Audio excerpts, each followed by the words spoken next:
I'll keep this introduction short for reasons of judgment by people who don't have the patience to sit through a video and just write nasty things. What I'm presenting here and documenting are actual facts and not projections of opinions.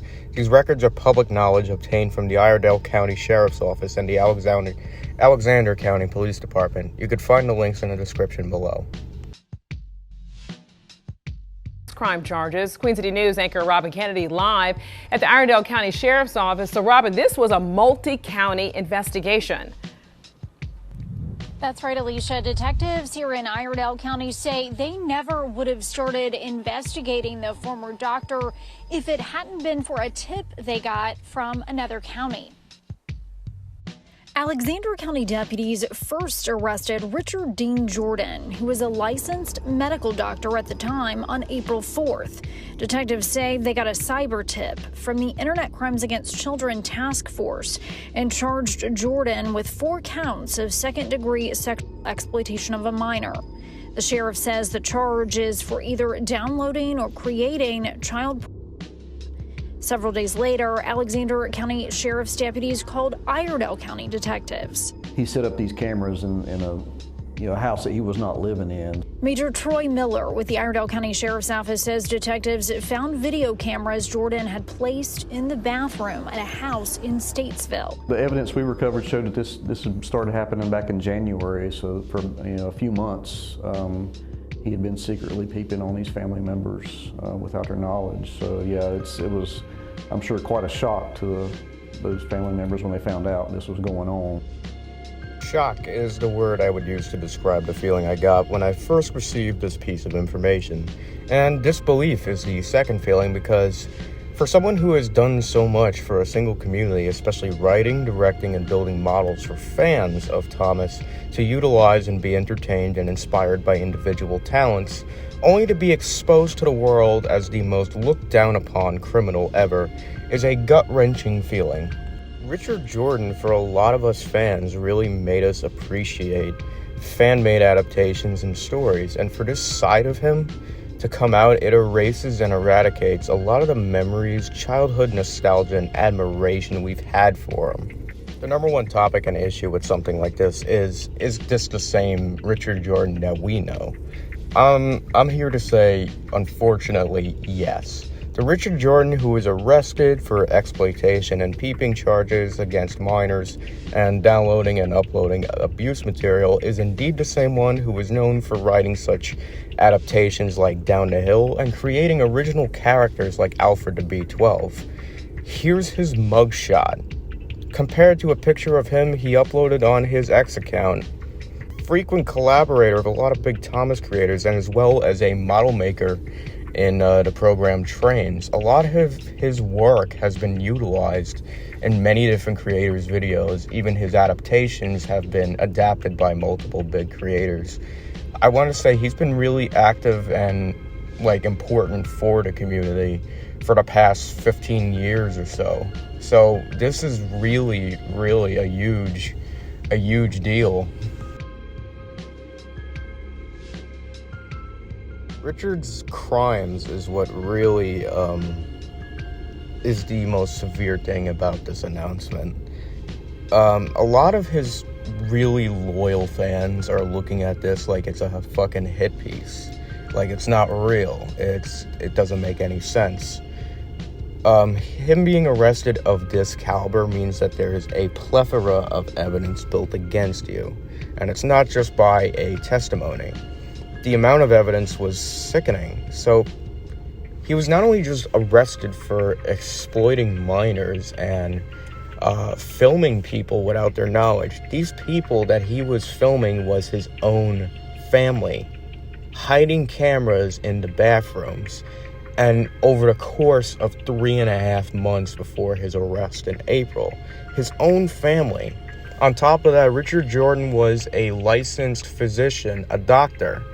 He just got his medical license in December of 2023 and stated so on his Twitter account. On his Twitter account, he uploads multiple clips of Thomas and Trains adaptations and stories.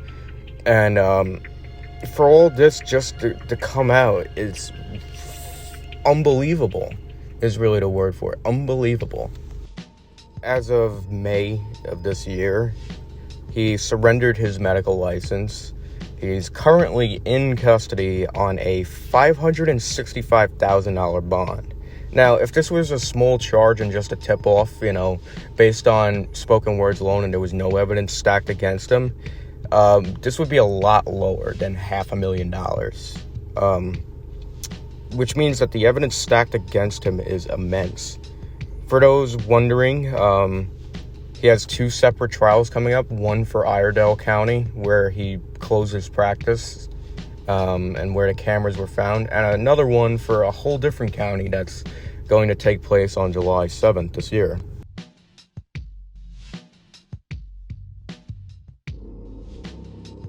Other than this being one of my favorite and most well-respected Thomas users, learning of his professional background, his personal life, he's a dad, a doctor no less, and now he's been caught red-handed. He had a textbook golden life that a lot of people want.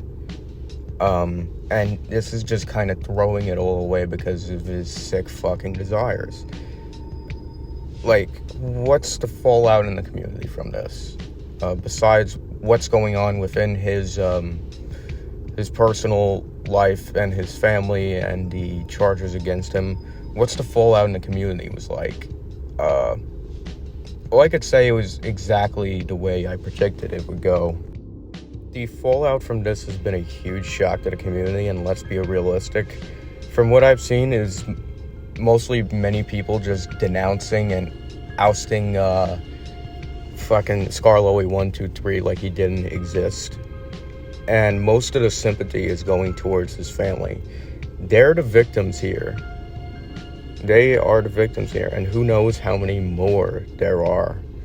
But like a lot of big creators or even celebrities who found themselves on the wrong side of the law, there's always the blind, loyal fans. And these fans range from someone just being too young to comprehend the severity of the individual's crimes to literal denial of it and defending them regardless, no matter how guilty they actually are. And those fans are the most damaging and ignorant as well, because then it incites worse behavior.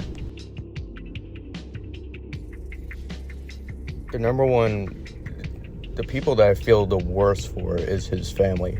He's married and he has a young daughter. Now he's just broken up a family to a devastating level because of his sick fucking desires. Who knows how many other victims there are?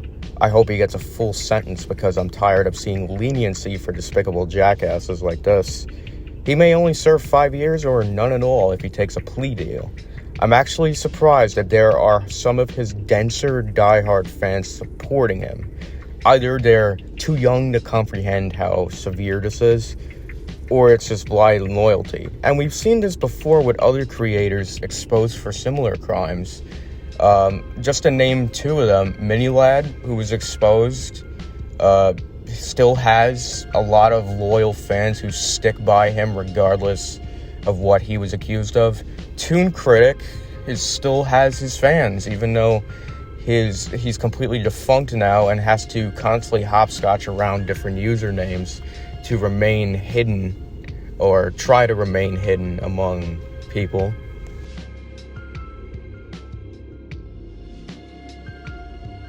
The number one takeaway from this video that I want my viewers and a lot of other viewers that are new to my channel to get from this is that we won't tolerate any sort of behavior such as this in this community, in this fandom. I hope his family gets all the help they need and the support, because now it's a single mom raising her daughter alone. His victims will get justice, and the creators who have adapted his stories or even collaborated with him move on from this and separate the art from the artist. And us as followers and fans respect the privacy of his family, but give them our knowing support in subtle ways. And that's all we can really do. What we could also do is push our efforts to shut down anyone looking to harass, bully, and invade the family's privacy. That's honestly the best that we can do from this scenario. That's it for me.